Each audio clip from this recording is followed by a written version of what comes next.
செட்டிநாயக்கன்பட்டி, ராஜகாப்பட்டி பகுதியில் சந்தனக்குடில் என்ற இடத்தில் அமைந்துள்ள அங்கன்வாடி கட்டிடம் மிகவும் பாழடைந்து உள்ளது என்பதனை அறிந்த திண்டுக்கல் சட்டமன்ற உறுப்பினர் ஐ.பி. செந்தில்குமார் கட்டடத்தை நேரில் பார்வையிட்டு புதிய கட்டடம் கட்ட நடவடிக்கை எடுக்கப்படும் என கூறினார். அங்கன்வாடி கட்டடத்தில் சுமார் 30க்கு மேற்பட்ட குழந்தைகள் தினசரி சத்துணவு உண்டு வருகின்றனர்.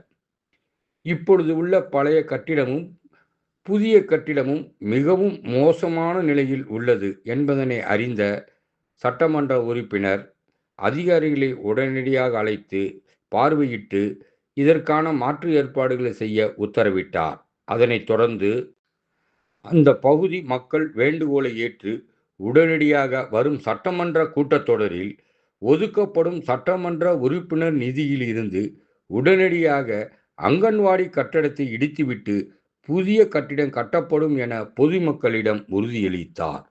மேலும் அதிகாரிகளை அழைத்து இதற்கான நடவடிக்கைகளை மேற்கொள்ள உத்தரவிட்டார். அப்போது பொதுமக்கள் அடிப்படை வசதிகள் குறித்து அவருக்கு கோரிக்கை வைத்தனர். அதையும் உடனடியாக நிறைவேற்ற நடவடிக்கை எடுப்பதாக உறுதியளித்தார்.